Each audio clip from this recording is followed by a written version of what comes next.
Hello दोस्तों, तो स्वागत है आप सबका एक बार फिर से मेरे यूट्यूब चैनल गोला भाई एमबीबीएस में। जैसा कि कई लोगों के कमेंट आ रहे थे कि मतलब गोला भाई आगे क्या करना है क्या नहीं करना। जैसे कि मैंने अपना एक वीडियो बना के बताया था कि मेरे नीट 2024 में 639 मार्क्स आ रहे हैं, लेकिन वो एक एटम की वजह से 630 रह गए।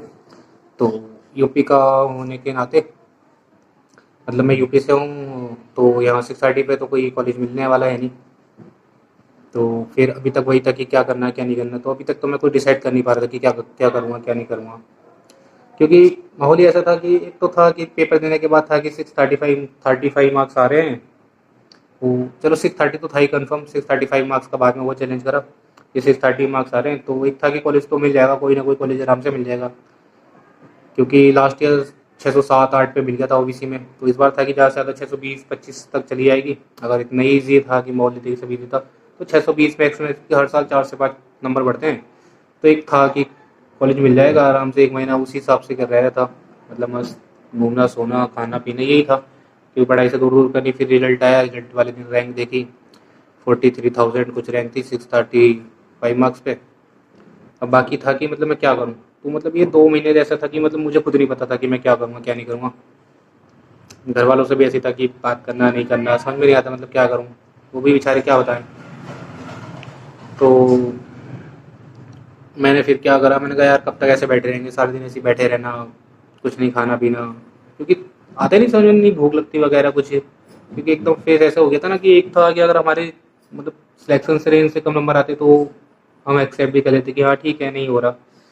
लेकिन एक होता है ना जब सिलेक्शन हो जाए फिर उसके मतलब कैसे बताऊँ, मतलब समझ जाऊँ आप कि नहीं हुआ।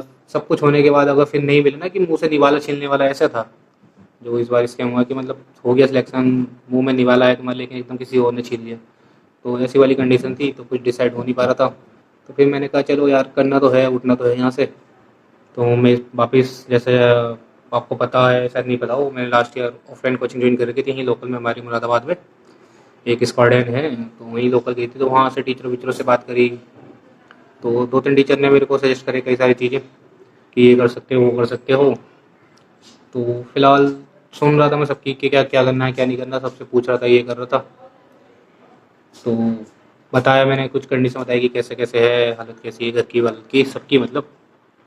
तो उसके बाद टीचर ने मुझे यही सजेस्ट करा कि देखो अभी तुम थोड़ा मेंटली स्टेबल नहीं हो, तो थोड़ा घूम घूम के आओ, कहीं बाहर बाहर निकलो घर से, तभी थोड़ा अपना डिसीजन ले पाओगे। तो मैं अभी लास्ट 2-3 दिन पहले ही वृंदावन वगैरह गया घूमने। वहाँ थोड़ा सुकून मिला, मतलब कि हाँ मतलब लाइफ से कट होके कि हाँ कुछ है। तो उसके बाद आके फिर मैंने सोचा कि क्या करूँ। लास्ट में वही क्वेश्चन आगे कि क्या करना है। तो था एक, या तो बीएमएस करना है या फिर बीडीएस करना है या फिर पार्सल ड्रॉप का था इससे पहले कि बैक ऑफ द माइंड था कि का कुछ नहीं मिलेगा तो पार्सल ड्रॉप कर लूँगा, नीट की प्रिपरेशन करते रहूँगा।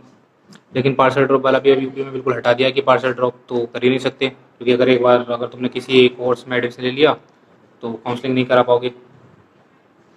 तो अब या तो बीडीएस बीएमएस करना था या फिर ड्रॉप लेना था, क्योंकि प्राइवेट की फ़ीस तो अफोर्ड कर नहीं पाएंगे। 80-90 लाख रुपए बहुत होती है।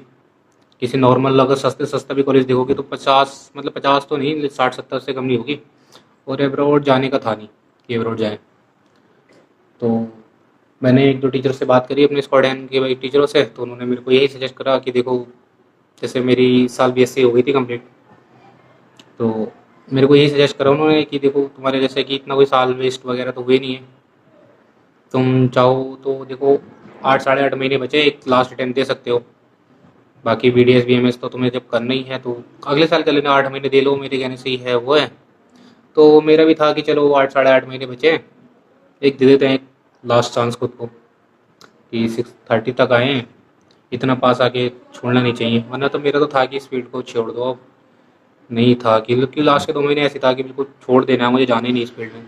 लेकिन एक था भी कि यार जाना भी है, इतना करा है इतनी मेहनत करी है तो जाना भी है। तो लास्ट में वही डिसाइड हुआ कि मतलब अभी मैंने यही सोच रखा है कि मतलब एक लास्ट अटेम्प्ट देता हूँ, तो कहाँ से प्रिपरेशन करनी है कहाँ से नहीं करूँगा। वो अभी मैंने बस वही सोचा है कि मतलब जहाँ लास्ट ईयर से करी थी स्क्वाडन से, तो वहीं जाके ज्वाइन कर लूँ। वहीं ठीक रहेगा थोड़ा, मतलब स्टडी रूम वगैरह थोड़ा एनवायरनमेंट अच्छा मिल जाता है यहाँ पे। घर पे रह के तो मैं नहीं करूँगा प्रिपरेशन।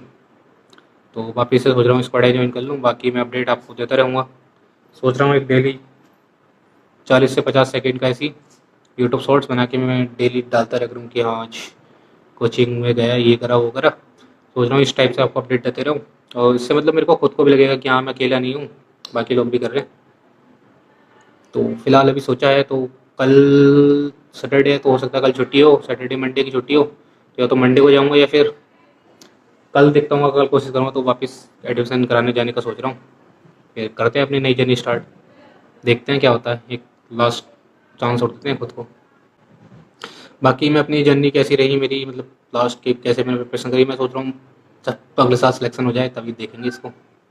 पता है, लेकिन पता है कि मतलब वापस से रीस्टार्ट करना आसान तो होगा नहीं, पर करेंगे, एक लास्ट चांस तो खुद को देंगे ही।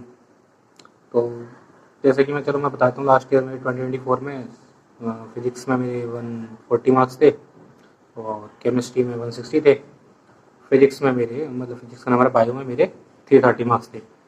तो वो अभी तो फिलहाल 3 महीने से भी कुछ हुआ नहीं है, तो इन सब मार्क्स का इतना कोई महीना भी बचता भी नहीं है, तो सिलेक्शन होने का फिर से रीस्टार्ट ही करना है।